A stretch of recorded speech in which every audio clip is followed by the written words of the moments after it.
Après avoir parlé de composer à gauche par une application linéaire, de composer à gauche par une application bilinéaire, eh bien, on va composer à gauche des applications dérivables vectorielles par une application multilinéaire, donc la dérivée d'une composée d'une application multilinéaire entre fonctions dérivables.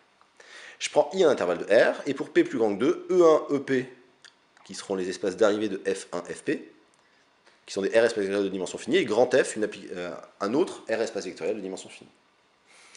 Donc je suppose que j'ai F1 qui va de I dans E1 jusqu'à Fp qui va de I dans EP, des applications, et j'ai une application multilinéaire que je vais appeler M qui va de E1 croix EP dans F, une application multilinéaire. Alors je prétends que si F1 jusqu'à Fp sont dérivables en un certain x0 dans I, respectivement sur I, alors l'application que je vais noter phi qui va de I dans grand F qui a x donne M de F1 de x, F2 de x jusqu'à Fp de x, est dérivable en x0 respectivement sur I, et phi' de x0 se calcule en faisant une somme de j égalant de 1 à p de M de, et là j'obtiens toutes les coordonnées sont f1 de x0, f2 de x0, sauf une où j'ai dérivé. Donc en fait, je ne dérive qu'à chaque fois que dans une des composantes, et je fais la somme sur toutes les composantes.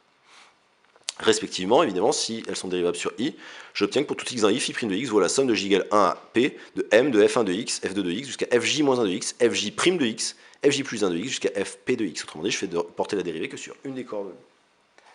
Alors la démonstration est la même que pour celle d'une application bilinéaire, mais il va falloir, l'astuce qui consiste à intercaler un terme croisé, va consister à faire apparaître une somme télescopique. Donc je prends F1, je suppose F1 Fp dérivable en x0, je prends h dans R tel que x0 plus h appartiennent à i, et je regarde le taux d'accroissement, qui me fait 1 sur h fois m de F1 de x0 plus h jusqu'à Fp de x0 plus h moins m de F1 de x0 jusqu'à Fp de x0. Et l'idée c'est que pour tirer parti de la multilinéarité de m, il faudrait que toutes les coordonnées soient égales, sauf une. Eh bien, je prétends que cette somme-là vaut la 1 sur h fois la somme de j égale 1 à p, de m de f1 de x0 plus h jusqu'à fj de x0 plus h, fj plus 1 de x0 jusqu'à fp de x0, moins m de f1 de x0 plus h jusqu'à fj moins 1 de x0 plus h, fj de x0 jusqu'à fp de x0. Je vois qu'entre ces deux termes-là, tous les termes sont les mêmes, sauf le terme en indice j, pour lequel j'ai fj de x0 plus h d'un côté, et fj de x0 de l'autre. Et je vois que cette somme, si je télescope, parce que c'est une somme télescopique, tout s'en va, sauf le terme où j'ai des x0 plus h partout, qui est ce terme-là, moins le terme où j'ai que du x0 partout, qui est ce terme-là. Et l'avantage, c'est qu'une fois que j'ai écrit ça, comme toutes les coordonnées sont égales sauf la jm, je vais pouvoir utiliser la linéarité par rapport à la jm variable, et ça va me faire m de f1 de x0 plus h, etc. jusqu'à fj moins 1 de x0 plus h. Et ici, en rentrant le 1 sur h dedans, j'ai le taux d'accroissement de fj en x0.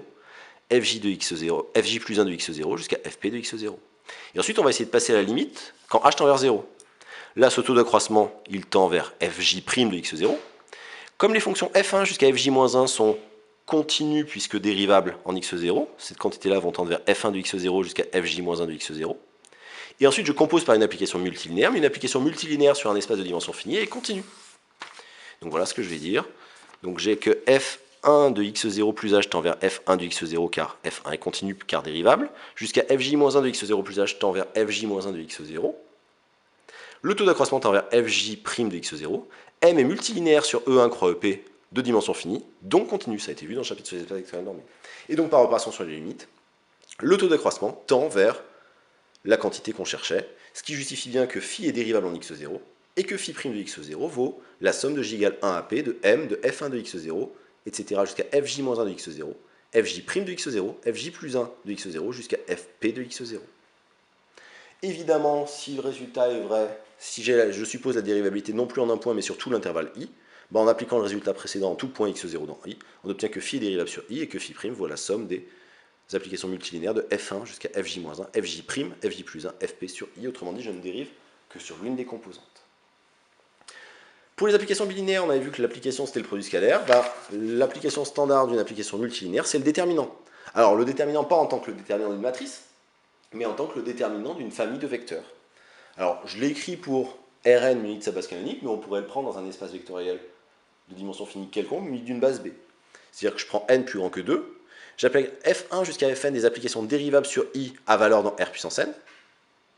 En notant b la base canonique de Rn, si je prends phi, l'application qui va de i dans R, qui à t donne le déterminant dans B de f1 de t jusqu'à fn de t, comme le déterminant dans B est multilinéaire, eh bien, phi est dérivable sur i, et pour tout t dans i, phi' de t vaut la somme de j égale 1 à n du déterminant de f1 de t jusqu'à fj-1 de t, fj' de t, fj plus 1 de t, jusqu'à fn de t.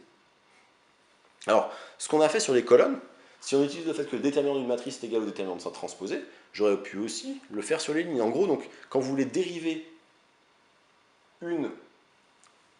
un déterminant d'une matrice où les coefficients dépendraient de t, eh bien en fait, quand vous dérivez ça, vous obtenez une somme de déterminants où vous dérivez à chaque fois qu'une seule colonne.